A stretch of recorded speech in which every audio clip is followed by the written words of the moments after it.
মাদায়েনে ইয়াসমিনের অবস্থানের প্রতিটি মুহূর্ত মিয়ান্দাদের কাছে মনে হল জিন্দেগির দুর্লভ পুঁজি। অতীতের আধার পথ পেরিয়ে ভবিষ্যতের সে মঞ্জিলের দিকে ছুটে যাবার জন্য ও ছিল বেকার, যেখানে ঝলমল করছে আশা আকাঙ্ক্ষার সহস্র দীপালি। কিন্তু যে মনোরমা তার স্বপ্নের দুনিয়ায় ছড়িয়ে দিয়েছিল অনাবির হাসির মুক্তা, সে এমন এক ব্যক্তির নাতনি যাকে সে সবচেয়ে বড় কল্যাণকামী মনে করে। ঘণ্টার পর ঘণ্টা কেটে যেত ওর ইয়াসমিনের ভাবনায়। হঠাৎ তার হাসির ছটা আর মেলামেশার কল্পনার ফাঁকে ফাঁকে ভেসে উঠত পারভেজের ভাব গম্ভীর চেহারা। মিয়ান্দাদের ভবিষ্যতের মনোলোভা মঞ্জিলগুলো তখন হারিয়ে যেত ভয় আর লজ্জার অনুভূতিতে। ডিউটি শেষে প্রতিটি সন্ধ্যায় যখন ও নিজের ঘরে যাবার জন্য পা বাড়াত, বারবার থেমে যেত ওর পা। ইয়াসমিনকে এক নজর দেখার এমন প্রবল খায়েশ জাগত মনে যে ও যে কখন বাড়ির পথ ছেড়ে পারভেজের মহলের পথ ধরত নিজেই টের পেত না। পারভেজও তাকে এতটাই স্নেহ করতেন যে ওখানে গেলে তিনি আর তাকে ছাড়তে চাইতেন না। প্রায়ই খাওয়ার জন্য রেখে দিতেন তাকে। এক রাতে খাওয়া শেষে বাড়ি যাবার অনুমতি চাইল। হঠাৎ প্রশ্ন করলেন সরুষ, তুমি দাবা খেলতে পারো? হ্যাঁ, কিন্তু ভালো খেলোয়াড় নই। বসো, আমি ভালো খেলতে পারি না। বসল। কিছুক্ষণ ওদের খেলা দেখলেন পারভেজ। এক সময় উঠে চলে গেলেন শোয়ার কামরায়। প্রথমবারে জিতল মিয়ান্দাদ, দ্বিতীয়বারে হেরে অনুমতি চাইল ঘরে যাওয়ার। কিন্তু আরও খেলতে চাইলেন সরুষ। ইয়াসমিন এবং মাহবানুও খেলা দেখল কিছুক্ষণ। চলো বোন, আমরা বিশ্রাম করি, বলল ইয়াসমিন। ওদের খেলা সূর্যোদয় পর্যন্তও শেষ হবে না। চলে গেল ওরা। মিয়ান্দাদ ও সরুষ ডুবে রইল খেলার মধ্যে। গভীর রাতে খেলা শেষ হল। খেলার শেষ চালে হেরে সরুষ বলল, এখন বাড়ি না গিয়ে এখানেই বিশ্রাম করো। না, আমায় অনুমতি দিন। সোহেল আমার জন্য বসে আছে হয়তো। সোহেলকে? আমাদের এলাকার এক আরব কৃষকের বেটা। তাকে আমি ছোট ভাইয়ের মতোই স্নেহ করি। আমি কল্পনাই করতে পারছি না বর্তমান পরিস্থিতিতে কোনো আরব ইরানিদের দোস্ত হতে পারে। তাকে দেখলে আপনি বলবেন না সে আরব। আমি ওকে ফৌজি স্কুলে ভর্তি করিতেছিলাম। এখন মাদায়েনের কোনো বালক তীরন্দাজি, নেজাবাজি এবং তেগ চালনায় তার মোকাবিলা করতে পারে না। তার কথা শুনলে বুঝতে পারবেন আরব কৃষক বস্তি নয়, কোনো ইরানি রইসের ঘরে বড় হয়েছে ও। রোমানদের বিরুদ্ধে কয়েকটি লড়াইতে আমি শরিক হয়েছি। সিরিয়ার লড়াইয়ে কয়েকটি আরব কাবিলা ছিল আমাদের সাথে। তাদের প্রথম দেখার সুযোগ পেয়েছি তখনই। শুরুতে সংগঠিত লড়াইয়ের পদ্ধতি সম্পর্কে ওরা ছিল বেখবর। কয়েকটা লড়াইয়ের পর ওরা কিসরা লস্করের উৎকৃষ্ট অংশে পরিণত হয়েছিল। আমি অনুভব করতাম পরিস্থিতি অনুকূলে থাকলে আর ওদের কোনো মাকসাদের জন্য একত্রিত করতে পারলে ইরানি অথবা রোমানদের চেয়ে ওরা কোনো দিক দিয়ে পিছিয়ে থাকবে না। আপনি সে যুগের কথা বলছেন যখন আরবকে একটা রাষ্ট্র আর আরববাসীকে একটা কওম হিসাবে মেনে নিতে প্রস্তুত ছিলাম না। ওদের মাঝে ছিল কাবিলা আর খানদানের ঘৃণার প্রাচীর। কিন্তু নতুন দিনের ফলে এখন ওখানে অতুলনীয় শক্তি জেগে উঠেছে। ইরাকের সংঘর্ষগুলোতে মুসলমানদের ধৈর্য আর শৃঙ্খলা দেখে মনে হয়েছে বছরের পর বছর গোপন কেন্দ্রে প্রশিক্ষণ নিয়ে আমাদের উপর হামলা করেছে ওরা। আমাদের যে ফৌজি অফিসার রোমানদের বিরুদ্ধে সিরিয়ার ময়দানে লড়াই করেছিল তারা বলেছে শুধু লুটপাট করার জন্য আরব কাবিলাগুলো আমাদেরকে সঙ্গ দিয়েছিল। বিজয়ের পরপরই ক্ষুধিত পশুর মতো সিরিয়ার বস্তিতে শহরে ঝাঁপিয়ে পড়েছে ওরা। কিন্তু ইরাকে মুসলমানরা এমন দৃষ্টান্ত স্থাপন করেছে তার উপমা শুধু আরবই নয়, বরং রোম ইরানের অতীত ইতিহাসের পাতা খুঁজলেও পাওয়া যাবে না। স্থানীয় বাসিন্দারা ওদেরকে তাদের ইজ্জত আবরুর রক্ষক মনে করে। ওদের প্রকৃত উদ্দেশ্য হয়তো পরে জানা যাবে, কিন্তু ইরাক সীমান্তের অধিকাংশ কাবিলা নিজেদের কিসমত জুড়ে দিয়েছে ওদের সাথে। ঝড়ের মতোই উদ্যম গতিতে প্রসারিত হচ্ছে ওদের দিন। এর কারণ মুসলমানদের সাফল্য দেখে ওরা সাহস হারিয়ে ফেলেছে। যখনই কোনো ময়দানে পরাজিত হবে ওরা সমগ্র ইরাকে জ্বলে উঠবে বিদ্রোহের দাবানল। আজ যেসব কাবিলাগুলো বিজয়ী বেশে ওদের সাহায্য করতে এক পায়ে খাড়া, ওরাই মুসলমানদের ধাওয়া করতে ইরানি ফৌজের সহযোগিতা করবে। একথা হয়তো ঠিক, কিন্তু আফসোস দুশ্মনকে আমরা যতটা ছোট করে দেখছি, ওরা তার চেয়ে অনেক বেশি গুরুত্বের দাবিদার। পেরেশান হয়ে না। আরবের মোকাবিলায় ইরান পিঁপড়ের মোকাবিলায় হাতির সমতুল্য। আমার বিশ্বাস অচিরে শাহানশাহ কোনো গুরুত্বপূর্ণ পদক্ষেপ নেবেন। নদীর ধারের প্রশস্ত সড়কে বেরিয়ে এলো মিয়ান্দাদ। আচানক এগিয়ে এলো এক অশ্বারোহী। দ্রুত কাছে এসে ঘোড়া থামিয়ে ডাকল, ভাইজান। কে? সোহেল? কি খবর? আপনি অনেক দেরি করে ফেলেছেন, আপনাকে খুঁজতে বেরিয়েছিলাম। স্নেহভরে তার কাঁধে হাত রেখে মিয়ান্দাদ বলল, সোহেল, কখনো আমার দেরি হয়ে গেলে তুমি শুয়ে পড়ো। যদি জানতাম দেরি হবে তাহলে এত পেরেশান হতাম না। আমার ভয় হলো পথে কোনো দুশ্মন না আবার আপনাকে হামলা করে দিয়েছে। হেসে জবাব দিল মিয়ান্দাদ, মাদাইনা আমার কোনো দুশ্মন নেই। কখনো দেরি হলে বুঝবে পারভেজ অথবা কোনো দোস্তের কাছে আমি রয়েছি। কিন্তু আপনি তো বলতেন মাদাইনে দোস্ত দুশ্মন আর দুশ্মন দোস্ত হতে সময় লাগে না।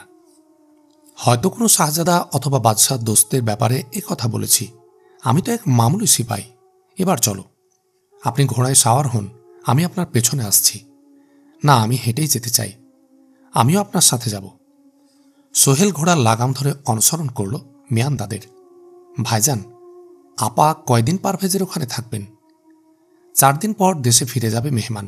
ও তখন চলে আসবে। ভাইয়া, আমার ব্যাপারে কাউকে কিছু বলেছেন? যেমন? আপনি প্রতিশ্রুতি দিয়েছিলেন ফৌজি স্কুল পাস দিলে নিয়মিত ফৌজে আমায় ভর্তি করে দেবেন। সে কথা আমার মনে আছে, কিন্তু তুমি এখনো অনেক ছোট। কমপক্ষে আরও 1 বছর তোমাকে অপেক্ষা করতে হবে। ততদিনে যদি লড়াই খতম হয়ে যায়?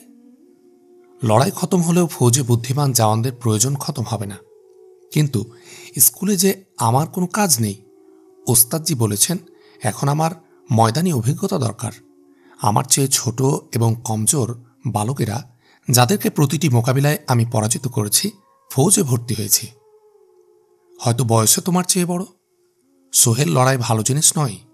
সৈনিক হওয়ার খায়েসে যে বালক ঘর ছেড়ে যায়, যুদ্ধের অভিজ্ঞতা হাসিলের পর হামেশাই তার আফসোস থাকে, হাই যদি এত তাড়াহুড়া না করতাম, অল্প বয়সী সময়টা যদি কাটাতাম আনন্দ কোলাহলে। ফৌজে ভালো পদ পেতে তোমার বেশি দিন অপেক্ষা করতে হবে না। মাদায়েনে থাকতে যদি খারাপ লাগে, আমি তোমাকে বাইরে কোথাও পাঠিয়ে দিচ্ছি। পারভেজের জামাতা ফিরে যাচ্ছেন 4 দিন পর। তার বাড়ি ইস্পাহান, খুবই সুন্দর এলাকা। তিনি যেন তোমাকে সাথে নিয়ে যান, সে ব্যবস্থা আমি করব। নানা ভাইজান, আবেগ ঝরে পড়ল সোহেলের কণ্ঠে। দুনিয়াতে কোনো শহর আমার কাছে মাদায়েনের চেয়ে সুন্দর নয়। তুমি আসলে আমার কথাটাই বোঝনি। সরুসের সাথে তার বেটি যাচ্ছে। সম্ভবত গোলাম ছাড়াও পথে তার হেফাজতের জন্য কতক সিপাহী পাঠাবেন পারভেজ।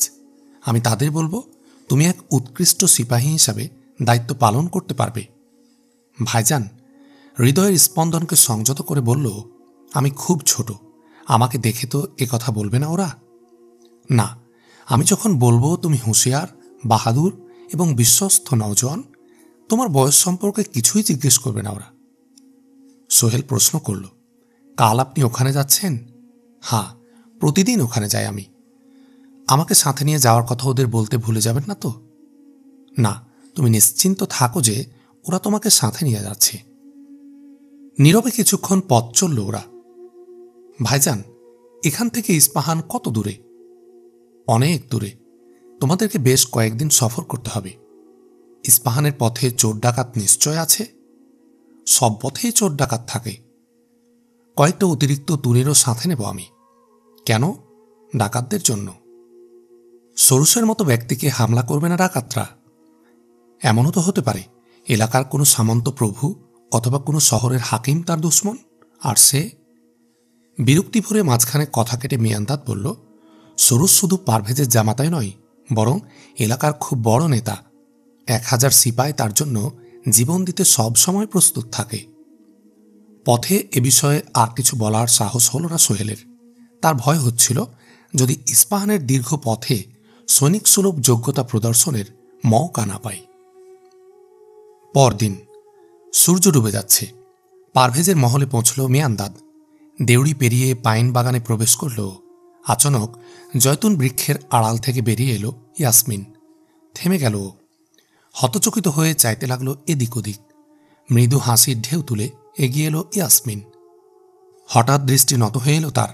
কণ্ঠে ঈষৎ গাম্ভীর্য এনেও বলল, সম্ভবত আপনি আপনার বোনকে খুঁজছেন। হ্যাঁ, কোথায় ও?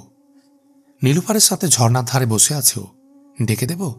না থাক, আমি দেখছি, হাঁটা দিল মিয়ান্দাদ। আব্বাজান এবং নানাজান তাদের এক দোস্তের বাড়িতে গেছেন, বলল ইয়াসমিন। কিছুক্ষণের মধ্যেই ফিরে আসবেন। থেমে গেল মিয়ান্দাদ। ইয়াসমিন, ইয়াসমিন, ভেসে এলো নীলুফারের আওয়াজ। দুষ্টুমি ভরা হাসি নিয়ে মিয়ান্দাদের দিকে চাইল ইয়াসমিন। ছুটে পালিয়ে গেল বৃক্ষের আড়ালে। আবার ডাকল নীলুফার। বৃক্ষে ঝুঁকে পড়া ডালপালার মধ্য থেকে ঈষৎ মাথা তুলে মিয়ান্দাদের দিকে তাকালো, ঠোঁটে আঙ্গুল রেখে। আবার লুকিয়ে পড়ল ঝোপের আড়ালে। নীলু, চিৎকার করছো কেন? মাহবানুর কণ্ঠ। ও চলে গেছে হয়তো, চলো। চলে গেল ওরা। ওদের গমন পথের দিকে তাকিয়ে হেসে উঠল ইয়াসমিন। মিয়ান্দাদ বলল, ইয়াসমিন, আর লুকোনোর প্রয়োজন নেই, ওরা ফিরে যাচ্ছে।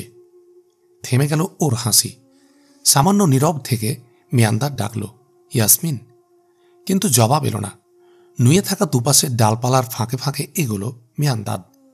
একটু এগোতেই দেখল কয়েক কদম দূরে ঠোঁটে মুচকি হাসি ধরে দাঁড়িয়ে আছে ইয়াসমিন। ফিরে যাবে কিনা ভাবল সে, কিন্তু ইয়াসমিনের দৃষ্টির শিকল যেন আটকে দিল ওর পা দুটো। কয়েকটা মুহূর্ত বিমূঢ়ের মতো দাঁড়িয়ে রইল চুপচাপ। ধুক ধুক করতে লাগলো ওর হৃদয়। সম্মোহিতের মতো এগিয়ে গেল সামনে। নত হেল ইয়াসমিনের দৃষ্টি। ইয়াসমিন, কোনো রকমে উচ্চারণ করল মিয়ান্দাদ। ভেবেছিলাম লুকিয়ে ঘরে পৌঁছে গেছ তুমি। মাথা তুলল।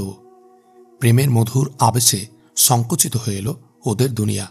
এক শব্দহীন অনুভূতি কথা বলছিল দুজনার মধ্যে। ঘুচে গেল অপরিচিতির ব্যবধান। ভেবেছিলাম ইস্পাহান যাওয়ার পূর্বে আপনাকে বলতে পারবো না। আপনার জন্য আমি সারা জীবন অপেক্ষা করব। আব্বাজান বলেছেন ইস্পাহান যেতে দাওয়াত দিয়েছেন আপনাকে, আসবেন আপনি? মৃদু হাসল মিয়ান্দাদ। এ প্রশ্ন তাদের সামনেও করতে পারতে। আমি অবশ্যই আসব। আপনি ভুলে যাবেন না তো? তুমি জানো তোমাকে আমি ভুলতে পারবো না। কিন্তু কিন্তু কি? পেরেশান হয়ে বলল ইয়াসমিন। কিছু না, চলো। দুকদম এগিয়ে কম্পিত হাতে তার হাত ধরল ইয়াসমিন। বলুন, আপনাকে স্মরণ রাখার উপযুক্ত কি নই আমি? সংযত হতে চাইল মিয়ান্দাদ। ইয়াসমিন, পারভেজের নাতনি তুমি, সরুস তোমার পিতা। আমাদের মাঝে কত দরিয়া, কত পাহাড়ের ব্যবধান। আগামী দিনের দুনিয়ায় তোমার আমার পথ এক হয়ে মিশে যাবে, আমার জন্য এমনটি কল্পনা করাও অন্যায়। তার প্রশস্ত বক্ষে মাথা রেখে কম্পিত আওয়াজে ইয়াসমিন বলল, আমি কেবল জানি আপনি আমার। মাথায় হাত বুলিয়ে মিয়ান্দাদ বলল, ইয়াসমিন, ইয়াসমিন, তোমার নানা, তোমার আব্বা কি বলবেন? আপনি তাদের ভয় পান? তুমি তাদের ভয় পাও না? না, আপনারও ভয় পাওয়ার কারণ নেই। আমি জানি ওরা আপনাকে যথেষ্ট ইজ্জত করেন। তাদের কথা আমি শুনেছি। ইয়াসমিন, তার কাঁধে হাত দিয়ে একদিকে সরিয়ে বলল মিয়ান্দাদ, আমি তাদের শুকরগুজারি করছি। ওরা আমার সম্মানের পাত্র মনে করেন।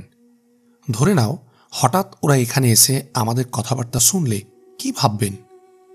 এতটুকু বলতে পারি, ওদের দেখলে পালিয়ে যেতে অথবা কুয়ায় লাফিয়ে পড়তে চেষ্টা করব না আমি। পরাজিত কণ্ঠে বলল মিয়ান্দাদ, ইয়াসমিন, তুমি যে এক শাহজাদি, এক লুণ্ঠিত মুসাফির। আমি কুদরতের কোনো মজেজা যদি আমাকে তোমার নানা আর পিতার সামনে অসংকোচ মনে ইচ্ছে ব্যক্ত করার উপযুক্ত করেন, আমার প্রথম এবং শেষ প্রশ্ন হবে তোমাকে ঘিরে। এ মুহূর্তে আমার দিলের স্পন্দন বলছে, মিয়ান্দাদ, পারভেজের নাতনি বড় অবুঝ, পুষ্পিত সুন্দর দিলদার, কিন্তু ও তোমার জন্য নয়। তুমি বোকামি করো না মিয়ান্দাদ, পালিয়ে যাও। সরুসের বেটি ইস্পাহান পৌঁছলে মনেও রাখবে না কে ছিলে তুমি। না, আপনার দিলের স্পন্দন বলছে পালাতে পারবেন না আপনি। বড়ই খতরনাক ছুরি ইয়াসমিন, আপনার পিছু ছাড়বে না সে কিছুতেই। হেসে উঠল ইয়াসমিন। তার খিলখিল হাসির ছটায় ঝরে পড়ল প্রেমের পরাগ। বাঙ্গময় হয়ে উঠল কাননের কুসুম কলি। ইয়াসমিন, ইয়াসমিন, বাড়ির দিক থেকে নীলুর কণ্ঠ ভেসে এলো। এ বেকুব মেয়েটা ভেবেছে বাগানে নেকড়ে ঢুকেছে। বিরক্তি নাক মুখ কুচকে বলল ইয়াসমিন, তুমি যাও ইয়াসমিন, আর আপনি? আমি ফিরে যাচ্ছি। না, নানাজান না আসা পর্যন্ত আপনি যেতে পারবেন না। আচ্ছা চলো। পা বাড়ালো ওরা। নীলুফার আর মাহবানুর দেখা পেল বৃক্ষের আড়াল থেকে বেরোতেই। ইয়াসমিন বলল, নীলুফার, তুমি চিৎকার করছিলে কেন? ছুটে এগিয়ে এলো নীলুফার, কিন্তু ইয়াসমিনের পিছনে মিয়ান্দাদকে দেখে হকচকিয়ে গেল। অভিমানের সুরে বলল, আপনি কোথায় গায়েব হয়ে গিয়েছিলেন?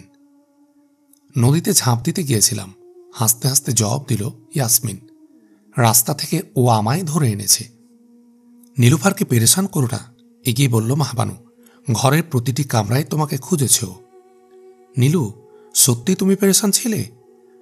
জবাব না দিয়ে মুখ ফিরিয়ে নিল নীলুফার, কিন্তু যখনই ইয়াসমিন এগিয়ে তাকে জড়িয়ে ধরল, হাসি আর সামাল দিতে পারল না, ফিক করে হেসে দিল। মোলাকাতের কামরায় ইয়াসমিন আর মাহবানুর সাথে কথা বলছিল মিয়ান্দাদ। আরে, একটা কথা জিজ্ঞেস করতে ভুলে গেছি, বলল ইয়াসমিন। হাসান কে? সহসা উন্মুক্ত তরবারি হাতে কোনো ডাকাত কামরায় এলেও বোধ হয় এতটা পেরেশান হতো না মিয়ান্দাদ আর মাহবানু। দু ভাই বোনের জিজ্ঞাসু দৃষ্টি পরস্পরের দিকে তাকিয়ে রইল খানিক। এরপর দুজনার দৃষ্টি আটকে গেল ইয়াসমিনের চেহারায়। মাহবানুকে বলল ইয়াসমিন, গতরাতে ঘুমের ঘোরে কাকে যেন হাসান হাসান বলে ডাকছিলেন আপনি? চঞ্চল হয়ে উঠল মাহবানু। মিয়ান্দাদ বলল, হাসান আমাদের নিকৃষ্টতম দুশ্মন ছিল। কিন্তু নিকৃষ্ট দুশ্মনকে কেউ স্বপ্নে এমন বেকারার হয়ে ডাকে না। কামরা থেকে বেরিয়ে গেল মাহবানু। ইয়াসমিন পেরেশান হয়ে তাকিয়ে রইল মিয়ান্দাদের দিকে। ও এত হয়রান হবে জানতাম না, আমি তাকে ডেকে আনছি। না না, তুমি বরং বসো, আমি যাচ্ছি। এ মুহূর্তে ওকে পেরেশান করা ঠিক হবে না। তুমি যার নাম নিয়েছ ওকে মনে করি আমাদের পিতৃহন্তা। সম্ভবত স্বপ্নে তার কাছে দয়া ভিক্ষা চাইছিল। আমার আফসোস হচ্ছে, হাই, স্বপ্নের কথা যদি তাকে না বলতাম। সে কি বেঁচে আছে? আমি জানি না। পিতৃহত্যার প্রতিশোধ নেননি বলে কি ও ব্যথিত? ও যদি বেঁচে থাকে, আমার বোনের বেশি দিন এ আফসোস থাকবে না। আমি যাচ্ছি ওর কাছে। মিয়ান্দাদ উঠে কামরা থেকে বেরিয়ে গেল। একটু পর গিয়ে দাঁড়ালো মাহবানুর কক্ষে। মাথা নত করে চেয়ারে বসে আছে ও। মিয়ান্দাদ এগিয়ে ওর মাথায় হাত রেখে বলল, বোনটি আমার, অত পেরেশান হইও না। ইয়াসমিন দুষ্টমি করে ওর প্রসঙ্গ তুলেছিল। হাসানকে? ও তার কি জানে? ভাইয়ের দিকে তাকালো মাহবানু। দু চোখে নেমে এলো ওর অশ্রুর নদী। নিশ্চুপ দাঁড়িয়ে রইল মিয়ান্দাদ। তোমার ব্যাপারে ইয়াসমিনের মধ্যে কোনো ভুল ধারণা সৃষ্টি হয়নি। আমি ওকে বুঝিয়ে দিয়েছি যে হাসান ছিল আমাদের নিকৃষ্টতম দুশ্মন। তোমার সামনে ও কখনো আর তার প্রসঙ্গ তুলবে না। এবার নিচে চলো। ভাইজান, আপনি যান, এক্ষুনি আমি আসছি। 3 দিন পরের কথা। ভোরবেলা পারভেজের ফটকের সামনে 20 জন সশস্ত্র ব্যক্তি ঘোড়ার লাগাম ধরে দাঁড়িয়ে আছে। সরুসের সাথে ওরা যাচ্ছে ইস্পাহান। সোহেল মিয়ান্দাদের সাথে পৌঁছল পারভেজের মহলে। 10 জন সশস্ত্র অশ্বারোহীর হেফাজতে মালপত্র বোঝায় 10টা উঁট রওনা হয়ে গেছে ঘণ্টা খানেক পূর্বে। ঘোড়া থেকে নেমে এক চাকরের হাতে লাগাম ধরিয়ে দিয়ে মিয়ান্দাদ বলল, সোহেল, এখানেই দাঁড়াও তুমি, এক্ষুনি আমি আসছি। আর শোনো, আবার তোমায় সাবধান করে দিচ্ছি, কোনো অবস্থায় এদের সামনে তোমার ভাইয়ের উল্লেখ করবে না। আর কারো সামনে, বিশেষ করে সরুসের বেটির সামনে, তোমার অতীত বলার দরকার নেই। ভাইজান, আপনি নিশ্চিন্ত থাকুন, আপনার নসিহত আমি ভুলব না। দরজার দিকে এগিয়ে গেল মিয়ান্দাদ। কয়েক কদম দূরেই দেখা হলো পারভেজ আর সরুসের সাথে। তাদের পেছনে আসছে ইয়াসমিন, নীলুফার আর তার পিতামাতা। ইয়াসমিন, সরুস এবং মুহাফিজরা সাওয়ার হল ঘোড়ায়। সরুসের সাথে মোসাফা করে মিয়ান্দাদ বলল, সোহেলকে নিয়ে এসেছি। ইস্পাহান দেখার চেয়ে ও এজন্য বেশি খুশি যে ফৌজি স্কুলের বাইরে এই প্রথম তাকে কোনো দায়িত্ব দেয়া হলো। লড়াইতে শরিক হওয়ার জন্য বেকার, আর গুরুত্বপূর্ণ ফৌজি পদের জন্য এ বয়স উপযুক্ত নয়। ইস্পাহানের আবহাওয়া ওর গাও সাওয়া হয়ে গেলে কয়দিন আপনার কাছে থাকবে। সোহেলের দিকে তাকিয়ে সরুস বললেন, নিজস্ব লস্করের প্রস্তুতির জন্য 2 মাস সময় নিয়েছি আমি। এ সময়ে ওকে উদাস হতে দেব না। শাহনশার ডাক পড়লে ওকে সাথে নিয়ে আমি আসব। মুসলমানদের সাথে এর পূর্বেই যদি লড়াই খতম হয়ে যায়, তবে ওকে আকর্ষণ করার অনেক কিছুই ইস্পাহানে রয়েছে। ও যদি ভালো অশ্বারোহী হয়, আমার আস্তাবলে রয়েছে উৎকৃষ্ট ঘোড়া। যদি ও হয় ভালো তীরন্দাজ অথবা নেজাবাজ, আমাদের লস্করে ওর উপযুক্ত কোনো পদ দিয়ে দেব। এ অবস্থায় সহসা মাদায়েন ফেরার প্রয়োজন হবে না ওর। ইয়াসমিনের দিকে চাইল মিয়ান্দাদ, কিন্তু কিছু বলার হিম্মত হল না। তাকিয়ে রইল ওর ঠোঁটের কোণে লেগে থাকা মৃদু হাসির দিকে। বড় করুণ সে হাসি, চোখে চিকচিক করছিল অশ্রু রাশি। ঘোড়া ছুটিয়ে দিলেন সরোজ, এগিয়ে চলল ক্ষুদ্র কাফেলা। ফোরাতের তীরে বিখ্যাত বন্দর ইমপেশিয়া। এ বন্দর দখল করে স্থানীয় ব্যবসায়ীদের কাছ থেকে নৌকা চেয়ে নিলেন খালিদ রাদিয়াল্লাহু আনহু। কিছু সংখ্যক ফৌজ নিয়ে নদীপথে রওনা করলেন হীরার দিকে। ইরাকের খ্রিস্টান কাবিলাগুলোর কেন্দ্র ছিল হীরা। ইরানি গভর্নরের নাম ছিল আজাদ বাহ। নদীপথে বেশি দূর যেতে পারেননি খালিদ। হীরাবাসী কয়েক মাইল উপরে নদীর উৎসমুখের বাঁধ থেকে পানি ছেড়ে দিল অন্যদিকে। চড়ায় আটকে গেল নৌকা। কয়েকজন জানবাজকে নিয়ে নৌকা থেকে নেমে এলেন খালিদ। আজাদ বাহের ছেলের নেতৃত্বে বাঁধ রক্ষাকারীদের উপর হামলা করলেন তিনি। নিহত হল গভর্নরের ছেলে। কয়েকটা মৃতদেহ ফেলে বাকিরা পালিয়ে গেল। বাঁধ খুলে দিয়ে খালিদ রাদিয়াল্লাহু আনহু সঙ্গীদের নিয়ে ফিরে এলেন লস্করের কাছে। নৌকা নিয়ে চলে গেলেন খোরনাক। নৌকা থেকে নেমে খোরনাক এবং নজফ কবজা করে ছাউনি ফেললেন হীরার সামনে। উর্দুশিরের মৃত্যু সংবাদ পেয়ে পালিয়ে গেলেন আজাদ বাহ। কেল্লার চার দেয়ালের মধ্যে অবস্থান নিল শহরবাসী। খ্রিস্টান কাবিলার সর্দার এবং গির্জার পাদ্রীদের এক প্রতিনিধি দল হাজির হল খালিদের কাছে। সন্ধির শর্ত মেনে কেল্লার ফটক খুলে দিল ওরা। কেল্লায় প্রবেশ করে সন্ধির শর্তগুলো পুরোপুরি পালন করল মুসলমানরা। এতে প্রভাবিত হল হীরাবাসী। অতীতে দেখা গেছে বিবাদমান দুদলের মধ্যে সর্বদাই সন্ধির শর্তাবলী ছিল শক্তিমানের স্বেচ্ছাচারিতা, যা হামেশায় এক পক্ষের খায়েশ পূরণে সহযোগিতা করত।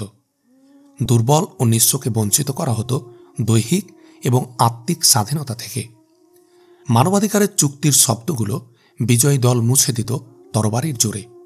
কিন্তু হীরার চুক্তিতে স্থানীয় লোকদের জানমাল এবং দিন ধর্মের নিরাপত্তার জিম্মা নিয়েছিল মুসলমানরা, যার ফলে কাগজের যে লেখায় খালিদ রাদিয়াল্লাহু আনহু দস্তখত করেছিলেন তা হল এমন এক ঢাল, যার ছায়ায় আশ্রয় গ্রহণকারীরা অতীতের ভয়ালো আধার থেকে বেরিয়ে দেখতে পাচ্ছিল আগামী দিনের ঝলমলে আলোর রোশনী। যে পরিমাণ জিজিয়া অথবা কর আদায় হতো ওদের কাছ থেকে, ইরানি প্রভুদের দেয়া করের তুলনায় তা ছিল অনেক কম। মওকুফ করে দেওয়া হয়েছিল গরিব নিঃস্বদের জিজিয়া। দুর্বল ও বৃদ্ধ লাওয়ারিস আর এতিমদের সাহায্য দেওয়া হতো মুসলমানদের বায়তুল মাল থেকে।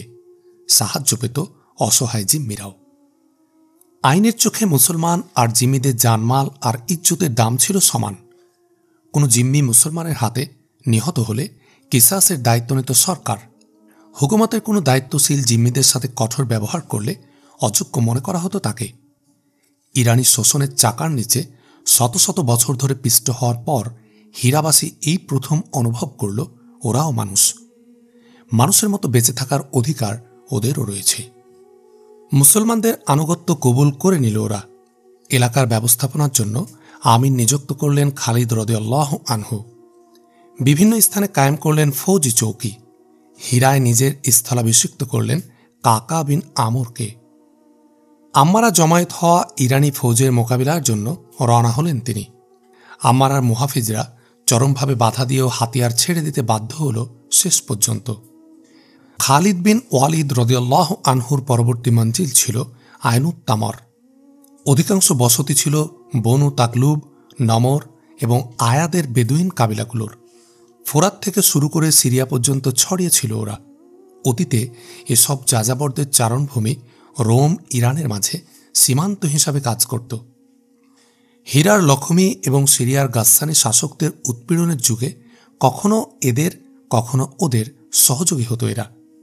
যাযাবর বৃত্তির ফলে ইরাক ও সিরিয়ার সুসভ্য কায়সার ও কিসরার প্রজা কাবিলাগুলোর চেয়ে এরা ছিল অনেকটা স্বাধীন।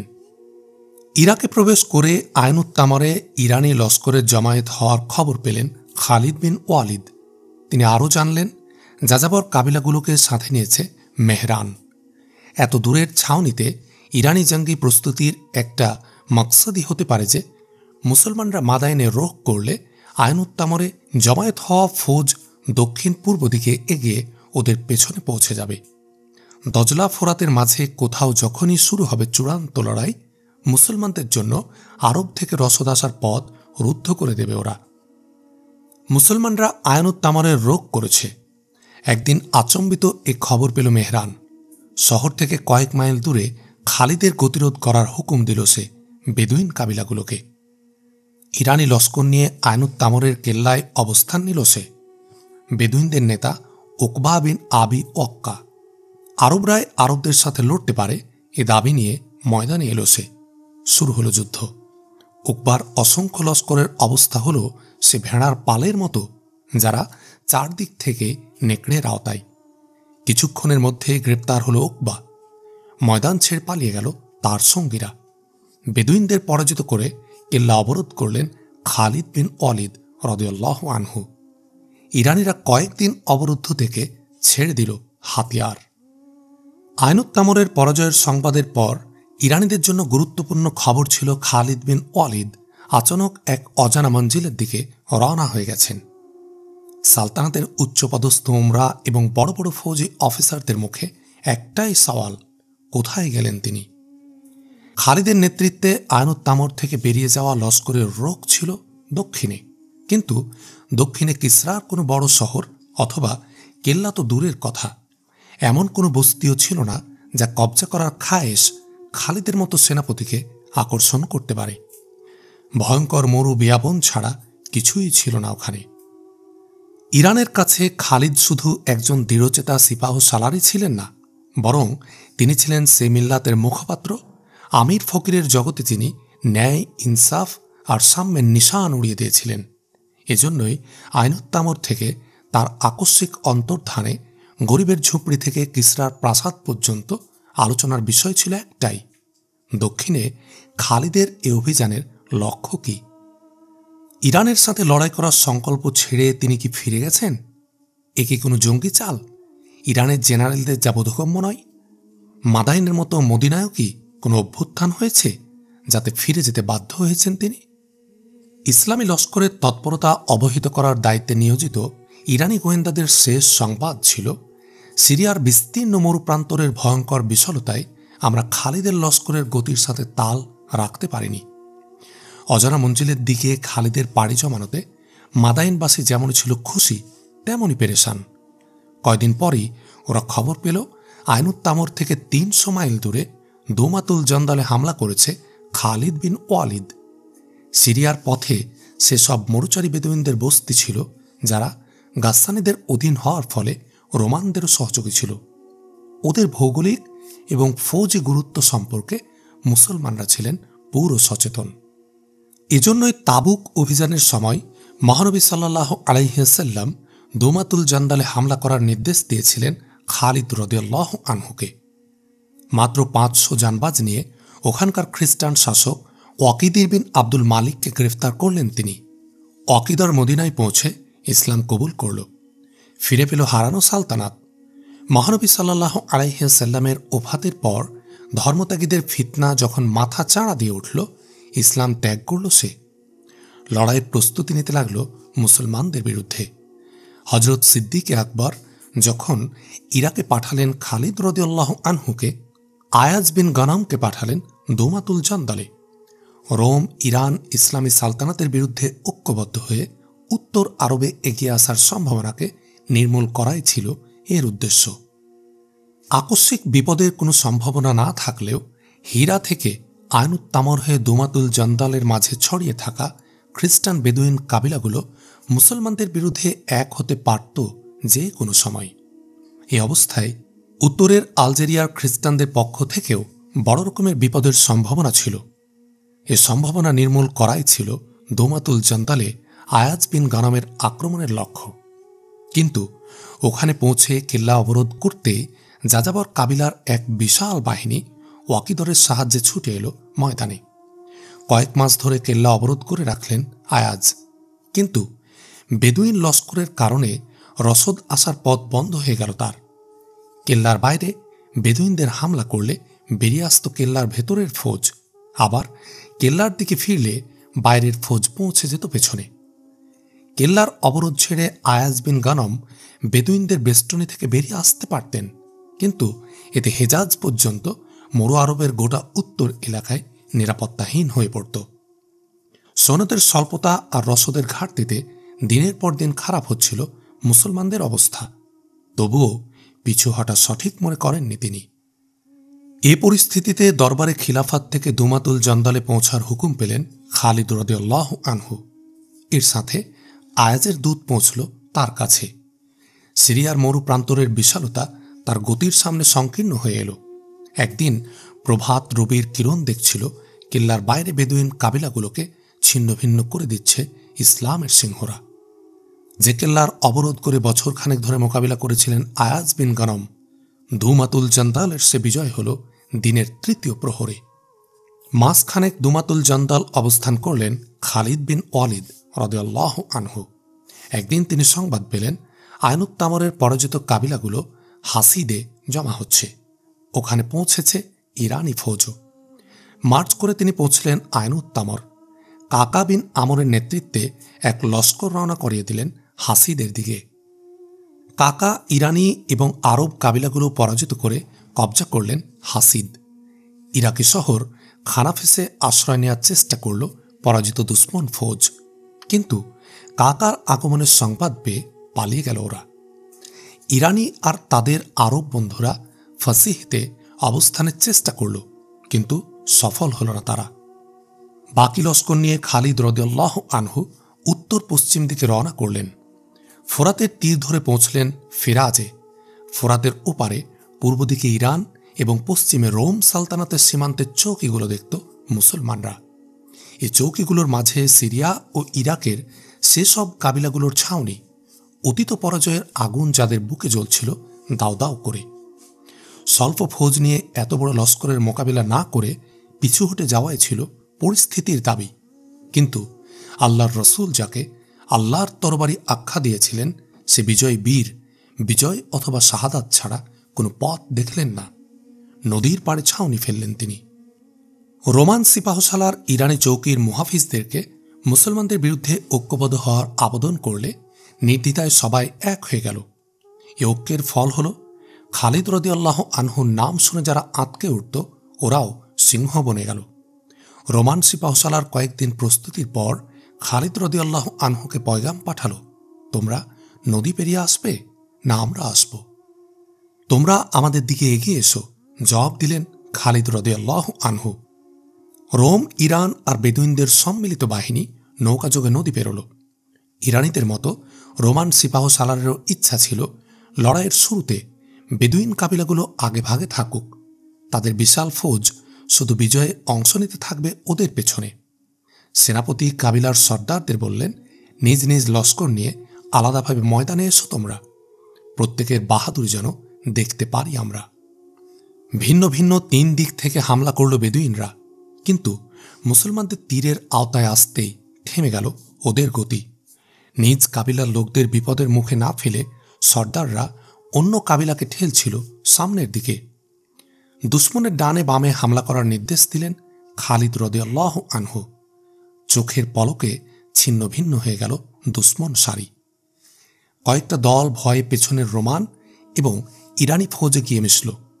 মূলত ফৌজের দিকে সরে যেতে লাগল অন্যরা। আচানক মূল বাহিনীতে আঘাত হানলেন খালিদ বিন ওয়ালিদ রাদিয়াল্লাহু আনহু। তছনছ হয়ে গেল সারিগুলি। ওদের অগ্রবর্তী বাহিনী পিছিয়ে মিশল রোম ইরানি সঙ্গীদের সাথে।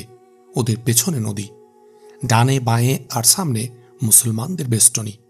রোমান আর ইরানিরা সামনে ঠেলছিল আরব কাবিলাগুলোকে, কিন্তু ওরা পিছু হটে ময়দান থেকে পালাতে চাচ্ছিল। একদল বেদুইন সঙ্গীদের গালাগাল উপেক্ষা করে রোমান অশ্বারোহীদের মাঝ দিয়ে বেরিয়ে গেল পশ্চিমে। অন্য লস্কর ইরানিদের সারি ভেঙে এগিয়ে গেল পূবের দিকে। মূল বাহিনী ভেদ করে নদী পর্যন্ত পৌঁছে ঝাঁপিয়ে পড়ল পানিতে। রোমান সিপাহসালার দেখছিল পলায়ন পর লস্করের পিছু না নিয়ে সংগঠিত লস্কর নিজের আওতায় আনার চেষ্টা করছে মুসলমানরা। জবাবি হামলার হুকুম দিল সে, কিন্তু তার আওয়াজ হারিয়ে গেল আল্লাহু আকবরের ধ্বনিতে। বিজয়ের মঞ্জিল দূরে নয়। খালিদ রাদিয়াল্লাহু আনহুর মতো ইয়াকিন নিয়ে লড়ছিল প্রতিটি মুজাহিদ। এখনো দুশ্মন কয়েক গুণ বেশি, কিন্তু বিজয়ের চেয়ে পালানোর জন্য সিপাহসালারের হুকুমের অপেক্ষা করছিল ইরানিরা। বেশিক্ষণ রোমান সিপাহসালারের হুকুমের অপেক্ষা করতে পারল না, পালাতে লাগলো ওরা। জীবন বাঁচানোর জন্য দৌড়ের প্রতিযোগিতায় পিছিয়ে রইল না রোমানরাও। নদীর দিকে এগিয়ে যাওয়া সিপাহীদের কেউ কেউ নৌকাযোগে পৌঁছল অপর পারে, কেউ আবার ঘোড়াসহ লাফিয়ে পড়ল নদীতে। বিশাল ময়দানে ছুটে ছুটে আশ্রয় খুঁজছিল অন্যরা। মুসলমানরা ততক্ষণ তাদের পিছু ছাড়ল না, যতক্ষণ পর্যন্ত ঘোড়াগুলো সক্ষম ছিল সাওয়ারের বোঝা বইবার। ফেরাজের ময়দানে মাইলের পর মাইল নজরে ভাসছিল শুধু লাশ আর লাশ। এ ছিল ইসলামের ইতিহাসের প্রথম যুদ্ধ, যেখানে রোম, ইরান আর আরবরা এক হয়ে মুসলমানদের বিরুদ্ধে লড়াই করেছে। এর ফল ছিল সুদূর প্রসারী। মুসলমানদের এ বিজয়ের ফলে নিঃশেষ হয়ে গেল ওদের ঐক্যের ভিত্তি। ভবিষ্যতে যা হতো ইসলামের জন্য বড় বিপদের কারণ। খালিদ বিন ওয়ালিদের হাতে পরাজিত হয়ে পরস্পরকে ওরা ভীরু, কাপুরুষ আর গাদ্দার বলে অপবাদ দিচ্ছিল। রোমান ও ইরানিরা পেছনে থেকে মুসলমানদের তলোয়ারের সামনে ঠেলে দিয়েছে ওদের। এ বিষাদে ভরেছিল বেদুইনদের মন। রোমান ও ইরানি সিপাহীরা অভিযোগ করছিল যাযাবরদের পিছু হটার কারণে তারা বাহাদুরি দেখাতে পারেনি। আবার রোমানরা বলছিল চূড়ান্ত হামলার আগেই ইরানিরা ময়দান ছেড়ে দিয়েছে। ইরানিরা বলছিল এক রোমান সিপাহসালারের পতাকার নিচে লড়াই করে ভুল করেছি আমরা। মোট কথা, ফিরাজের পরাজয় সে দৃঢ়তা আর বিশ্বাসেরই পরাজয়। সিরিয়া ও ইরাকের সীমান্তে 3 দুশ্মনকে ঐক্যবদ্ধ করতে যা সাহায্য করেছিল। প্রভাত। ফজরের নামাজ আদায় করে ইসলামী লস্কর হীরার ছাউনির বাইরে খালিদ বিন ওয়ালিদের বক্তৃতা শুনছিল সবাই। ইসলামের গাজীরা, তোমরা শুনেছ দরবারে খিলাফত সিরিয়ার রণক্ষেত্রে পৌঁছার হুকুম পাঠিয়েছেন আমায়। আমার ইচ্ছে ছিল নিজের হাতে মাদা এনে ইসলামের নিশান বুলন্দ করব, কিন্তু খলিফা গুরুত্বপূর্ণ ক্ষেত্রে আমার খিদমতের প্রয়োজনীয়তা উপলব্ধি করেছেন। তার হুকুম অমান্য করার কোনো সুযোগ নেই আমার। আল্লাহর কাছে দোয়া করো নতুন অভিযানে আমি যেন তার ইচ্ছা পূরণ করে তাড়াতাড়ি তোমাদের সাথে এসে মিশতে পারি। খলিফার হুকুমে এখানকার অর্ধেক ফৌজ যাবে আমার সাথে। আমি আশা করি মুসান্নার মতো দৃঢ়চেতা নেতৃত্বের উপস্থিতিতে তোমাদের সাহস কমবে না। আল্লাহর পথে যখন পা বাড়াবে, সৈন্যসংখ্যা অথবা সরঞ্জামের আধিক্যের চেয়ে শাহাদাতের তামান্নাকে খোদাই সাহায্যের অধিকারী মনে করো। আমার প্রিয় দোস্ত, আমার ভাইরা, মাদায়েন আর দামেস্ক সে পথেরই মঞ্জিল যে পথের ছুটে আসা ঝলমলে আলোতে উদ্ভাসিত হয়েছে তোমাদের জীবন।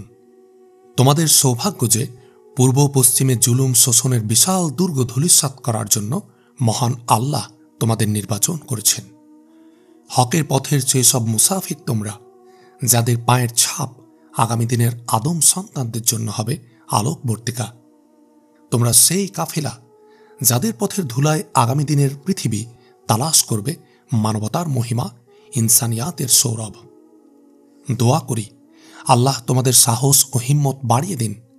তোমাদেরকে দান করুন সেই ইয়াকিন ও ইচ্ছার দৃঢ়তা, পৃথিবীর সকল বাধা অতিক্রম করে যা পৌঁছে যায় মঞ্জিলে মাকসুদে।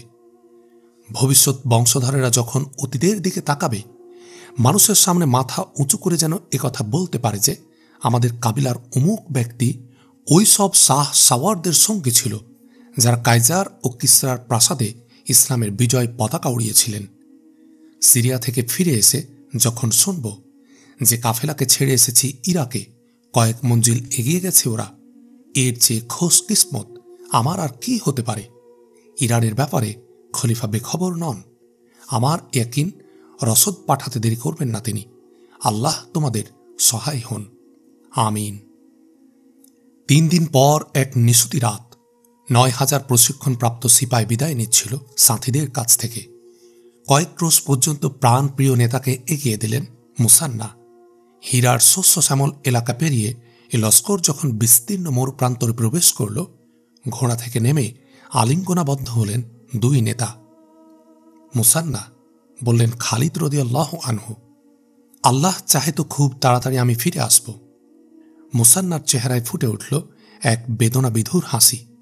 আল্লাহ হাফিজ বলে আবার ঘোড়ায় সাওয়ার হলেন খালিদ বিন ওয়ালিদ রাদিয়াল্লাহু আনহু। একটু পর এক টিলায় ঘোড়া থামিয়ে খালিদ বিন ওয়ালিদের লস্করের ঝলক দেখছিলেন মুসান্না রাদিয়াল্লাহু আনহু। টিলার আড়াল হয়ে গেল কাফেলা। মৃত্যুর বিভীষিকায়ও যে নয়নে থাকে মৃদু হাসির আভা, আচমকটা ভরে গেল অশ্রুতে। এ ছিল ভালোবাসা আর মহব্বতের সেই আবেগ যা দুই পূর্ণাঙ্গ মানুষের মধ্যে গড়ে তুলেছিল বন্ধুত্বের এক অনাবিল সম্পর্ক।